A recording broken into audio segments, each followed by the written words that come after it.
এই সুন্দরী মেয়েটার নাম হচ্ছে অ্যালিস। তার বয়স 40 বছর। তার স্বামী মারা গেছে। সে একটা কর্পোরেট কোম্পানিতে বড় একটা পজিশনে চাকরি করে, কিন্তু সে সবসময় চিড়চিড়া টাইপের থাকে। তার অফিসের কলিগরা সবসময় তাকে এটার জন্য বলে যে সে কারোর সাথে মেশে না। কিন্তু তার এক খুব ক্লোজ এক কলিগ তাকে বলে যে তুমি সবার সাথে মেশো না কেন।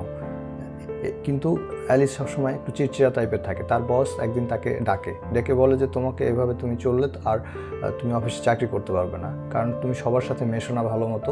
তোমার অবশ্যই কারোর সাথে খুব ভালো একটা সম্পর্ক তৈরি করা উচিত, তোমার লাইফকে শেয়ার করা উচিত। কিন্তু অ্যালিস বলে যে আপনি বোঝার চেষ্টা করেন যে আমার বয়সে আসলে আমি এটা পারছি না, কারণ আমি একা। তার বয়স বলে যে তুমি কারোর সাথে সম্পর্ক তৈরি করো। অ্যালিস আসলে কিছু বুঝতে পারে না কি করবে। পরের দিন অফিসের কাজে অ্যালিস ব্রাজিলে যাওয়ার জন্য বিমানে ওঠে। সেই বিমানে তার সাথে বাল্টিমোর নামে একটা ছেলের দেখা হয়। বাল্টিমোর তো অ্যালিসকে দেখে খুব খুশি, তার পাশে বসে যাবে সে। তো কিন্তু অ্যালিস আসলে এত সিরিয়াস থাকে যে বাল্টিমোর আসলে তার সাথে কথা বলতে পারে না, কিন্তু তার দিকে তাকায় মাঝে মাঝে। কিন্তু অ্যালিস অনেক সিরিয়াস হয়ে যায়। হঠাৎ করে বিমান টার্বুলেন্স শুরু হয়। অ্যালিস ভয়ে বাল্টিমোরের হাতটা চেপে ধরে। বাল্টিমোর সুযোগ পেয়ে সেও চেপে ধরে। একটা সময় বিমান পৌঁছে যায় ডেস্টিনেশনে। অ্যালিস তাড়াতাড়ি তাকে বাই বলে চলে যায়, কিন্তু সে তার পেন ড্রাইভটি ফেলে যায়। বাল্টিমোর সেটা দেওয়ার জন্য উঠতে থাকে, বাট সে আসলে সিট বেল্টের জন্য উঠতে পারে না। সে দেরিতে পৌঁছায় আর অ্যালিস ততক্ষণে চলে যায়। তখন বাল্টিমোর বুঝে যে হ্যাঁ, লাগলে সে হয়তো পরে আমাকে ফোন দিবে, কারণ সে তার ফোন নাম্বারটি আগে দিয়েছিল। এদিকে অ্যালিস অফিসে গিয়ে দেখে তার পেন ড্রাইভটি সে হারিয়ে ফেলেছে। পরে তার মনে পড়ে যে বিমানে সে সেটা ফেলে এসেছিল। তখন সে বাল্টিমোরকে ফোন দেয়। বাল্টিমোর একটা পার্টিতে থাকে। সে বলে যে তুমি চলে আসো, আমি এই পার্টিতে আছি। তো অ্যালিস আসলে কিছু চিন্তা না করে সে পার্টিতে চলে যায়। সেখানে যাওয়ার পরে বাল্টিমোর তাকে রিসিভ করে। সে যখন ভেতরে যায় তখন তার কিছু কম বয়সের কলিগ তাকে দেখে অবাক হয়ে যায় যে সে কম বয়সের একটা ছেলেকে ডেটিং করছে।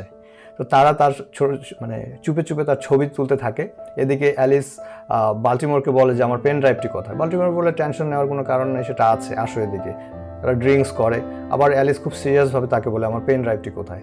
তখন বাল্টিমোর বলে এটা তো আমার বাসায় আছে, ওখানে গিয়ে নিতে হবে। তখন আসলে অ্যালিস কিছু বুঝতে পারে না। তখন সে অনিচ্ছা সত্ত্বেও তার সাথে মোটরসাইকেলে করে তার বাড়িতে যায়। এদিকে তার কলিগরা তার ছবি তোলে। আর অ্যালিস বাল্টিমোরের বাসায় গেলে বাল্টিমোর পেন ড্রাইভটি খুঁজে পায়। অ্যালিস সেটা নিয়ে মুহূর্ত দেরি না করে রওনা দিয়ে দেয়। বাল্টিমোর বলে তুমি আমাকে যখন চাবে তখনই পাবে। অ্যালিস তখন চলে যায় সেখান থেকে। অ্যালিস পরের দিন অফিসে যায়। অফিসে যাওয়ার পরে দেখে যে তার কলিগরা তাকে নিয়ে গসিপ করছে, খুব হাসাহাসি মজা করছে। তখন অ্যালিস বুঝতে পারে যে তারা তাকে নিয়ে মজা করছে। তখন তার বস তাকে বলে যে তুমি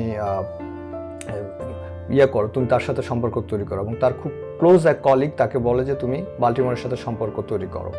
পরে তার কথা মতো অ্যালিস চলে যায় বাল্টিমোরের কলেজে। সেখানে গিয়ে বাল্টিমোরের সাথে সে কথা বলে দেখা করে। একটা পার্টিতে তারা যায়। সে পার্টিতে গিয়ে বাল্টিমোরের ছোটদের মতো আচরণে সে একটু অস্বস্তি ফিল করে, কিন্তু তারপরেও তাদের মধ্যে রিলেশন এভাবে এগোতে থাকে। বাল্টিমোর তার সাথে খুব ভালো ফিল করে, তাকে পেয়ে বাল্টিমোর অনেক খুশি। তারা ছাদে যায়। ছাদে গিয়ে তারা দুজনে খুব কথা বলে, রোমান্টিক কথাবার্তা বলে এবং তারা সেখানে ড্রিঙ্কস করে। আর এটা তাদের কলিগরা ফলো করে। এক কলিগ এসে তাকে সিগারেট দিলে অ্যালিস সিগারেট খেতে থাকে। এক পর্যায়ে তারা বাড়িতে চলে যায়। রাতে অ্যালিস তার ফ্যামিলির সাথে ডিনার করে ঘুমোতে যায়। পরের দিন অ্যালিস তার অফিসের এক পার্টিতে যায়, ফ্যাশন শোতে। সেখানে এক মডেল পড়ে যায়। বাল্টিমোর তৎক্ষণাৎ গিয়ে সে মডেলকে তুলে। আর এই সিনটা ক্যাপচার হয় ক্যামেরায়। সবাই দেখে যে অ্যালিসের খুব ভালো একটা কলিগ, সে খুব ভালো মনের অধিকারী। পরের দিন যেটা হয়, ওই দিন রাতে ইনফ্যাক্ট অ্যালিস আর বাল্টিমোর দুজনে সেক্স করে, অ্যালিসের বাসায় থাকে। আর এদিকে সকালবেলা তার মেয়ে চলে আসে। এটা দেখে সে অবাক হয়ে যায়। এবং এভাবে অ্যালিস আর বাল্টিমোর দুজনের সম্পর্ক খুব গভীর হতে থাকে। তারা রেগুলার সেক্স করে। আর অ্যালিস খুব খুশিতে থাকে। তার অফিসের কলিগরা তাকে নিয়ে খুব মজা করে এবং তারাও খুব খুশি থাকে যে অ্যালিস খুব খুশি, এখন সে খুব চার্মে আছে। হ্যাঁ, সে regular having sex and all this things. তো তারপরে তারা বলে যে তোমার সেই ফ্রেন্ডকে তুমি বলো, তাদের আসলে অফিসে একজন মডেলের দরকার, তোমার ফ্রেন্ডকে বলো যে আমাদের সাথে মডেলের কাজ করতে। তো সে না কিছু চিন্তা করে তাকে অফার করে, আর সেও না করতে পারে না। পরের দিন সেই শুটিংয়ে গেলে তার এক কলিগ বাল্টিমোরকে বলে যে তোমার জন্যই অ্যালিসের চাকরি আছে।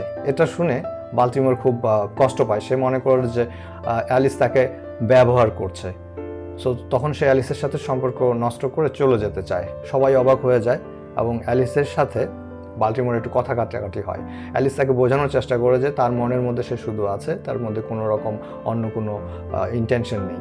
তখন বাল্টিমোর এটা বিশ্বাস করে না এবং বাল্টিমোর সেখান থেকে চলে যায়, বলে যে তুমি আমার সাথে আর কখনো দেখা করবে না। কিন্তু অ্যালিস আসলে অনেক কষ্ট পায়। পরে অ্যালিস ঠিক করে যে বাল্টিমোরের কলেজে চলে যাবে। সে তার কলেজে যায় এবং ক্লাসরুমে চলে যায়। ক্লাসরুমে গিয়ে সে সেখানে স্পিকারে গিয়ে বাল্টিমোরকে সরি বলে এবং বলে যে তোমাকে ছাড়া আমি কিছু বুঝি না এবং তোমাকে আমি অনেক ভালোবাসি। এরপরে দুজনের মধ্যে রিলেশন অনেক বিল্ড আপ হয়ে যায় এবং এরপরে অ্যালিস আর তার বাচ্চা নিয়ে বাল্টিমোরের সাথে তারা খুব ভালো মতো সংসার করতে থাকে।